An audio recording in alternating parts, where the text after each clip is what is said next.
Bonjour, bienvenue dans notre émission Instant Bien-être. Aujourd'hui, nous allons faire en sorte de garder notre vitalité à l'approche de l'hiver. Et pour cela, nous sommes avec Fabienne aujourd'hui. Bonjour. Bonjour Alexis. Alors, écoutez, en novembre, ça m'arrive parfois d'avoir des coups de fatigue suite à l'hiver qui approche. Comment je peux faire pour remédier à ce problème ? Écoute, effectivement, la saison hivernale ou l'entrée de la saison hivernale peut provoquer une certaine petite déprime avec la baisse de luminosité, la baisse des températures. Alors ce que je te propose en fait, c'est vraiment d'aller au soleil et d'aller à la lumière le plus souvent. Donc sors, dès qu'il y a un petit peu de soleil, essaye d'aller dehors. Et aussi, essaie de faire un exercice ou de l'exercice assez régulièrement, alors de manière modérée, hein, faut pas aller à fond, parce que là, à l'approche de l'hiver, on a quand même le corps ou l'organisme qui a besoin d'être un peu plus coucouné. Donc de l'exercice est modéré.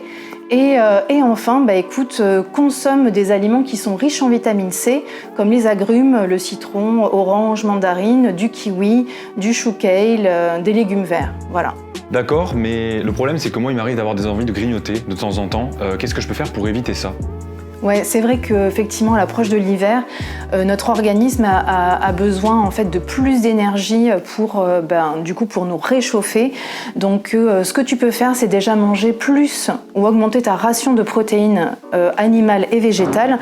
Ça veut dire un petit déjeuner avec un œuf ou un petit peu de fromage par exemple, ou quelques amandes. Le midi et le soir aussi des protéines animales ou végétales. Qu'est-ce que tu entends par protéines végétales ? Alors les protéines végétales, ça peut être le tofu, les graines germées, les oléagineux, amandes, etc. Ce type de protéines-là, d'accord. Voilà, et plutôt le soir. Ensuite, ce que tu peux faire, c'est manger chaud et boire chaud, parce que ça va augmenter le feu digestif, et donc du coup, ça va faciliter ta digestion. Et pour finir, pour le goûter, si tu as des envies de sucre, tu peux aussi manger un fruit frais, pareil, riche en vitamine C, avec quelques amandes, ou alors un peu de pain avec aussi un petit peu de fromage, peu de matière grasse, mais tu peux toujours manger ça un petit peu comme ça. D'accord, mais j'aimerais revenir sur ce que tu m'as dit tout à l'heure. Tu m'as dit qu'il fallait sortir justement pour éviter au niveau de l'énergie, oui. Mais il m'arrive de prendre froid de temps en temps. Qu'est-ce que je peux faire pour éviter ça justement ? Alors pour éviter ça, il faut garder son système immunitaire en bonne vitalité. Donc ça veut dire manger équilibré, un petit peu comme j'ai expliqué tout à l'heure. Se mettre aussi effectivement au chaud s'il fait froid, donc une écharpe, etc. Tu peux aussi faire une cure de probiotiques qui va permettre en fait de réensemencer ta flore intestinale et permettre une bonne vitalité, une bonne immunité. Donc du coup de tomber moins malade même s'il fait froid. Et quand tu es à l'intérieur, de bien aérer tes pièces de vie, parce qu'en fait quand tu tombes malade, c'est souvent parce qu'il fait trop chaud à l'intérieur ou que c'est trop enfermé. Donc aère bien les pièces, et tu peux mettre aussi une diffusion d'huile essentielle comme du pin ou du citron qui vont être des antiseptiques et qui vont permettre de nettoyer en fait le salon ou ton appartement des mauvaises bactéries et te permettre de rester en bonne santé.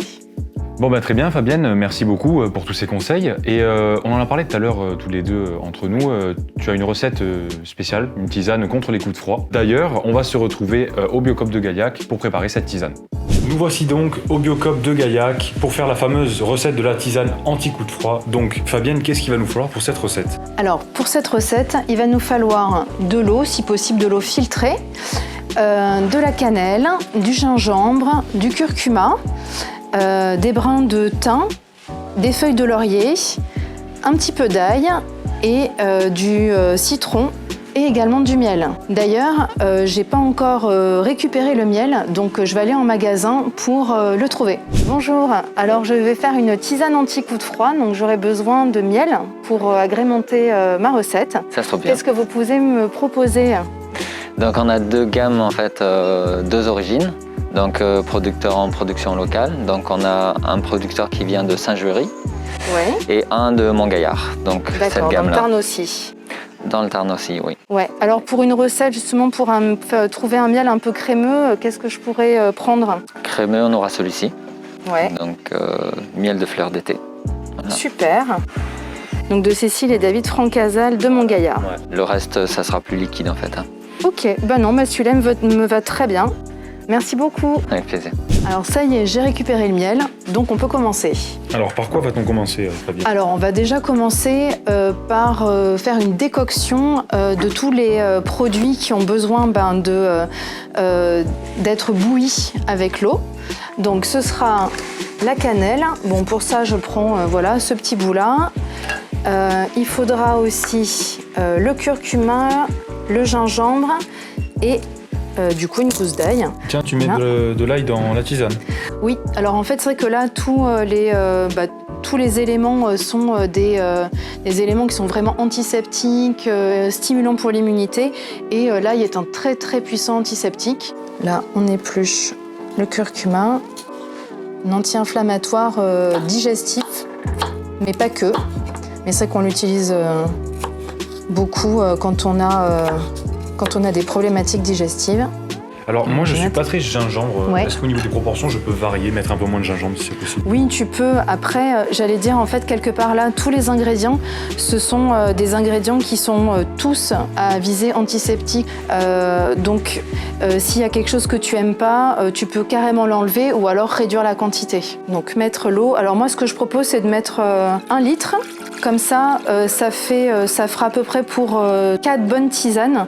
Voilà. Et donc là, on va attendre que ça bouffe.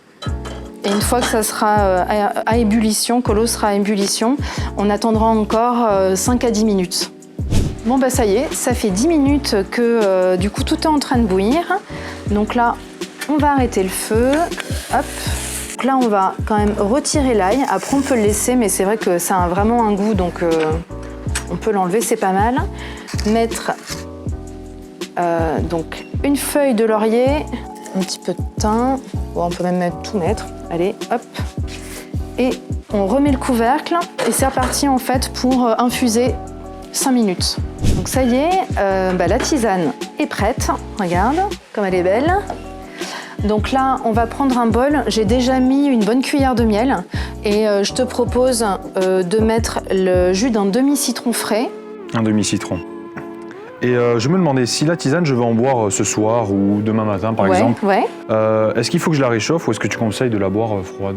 C'est mieux chaud, parce que bon, déjà là, il fait pas très chaud dehors, et puis pour notre corps, ça va permettre vraiment de réchauffer.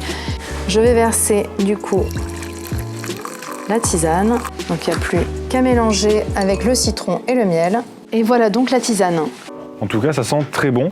Vous connaissez désormais la recette de la tisane anti-coup de froid. Merci d'avoir suivi notre émission et on se retrouve le mois prochain.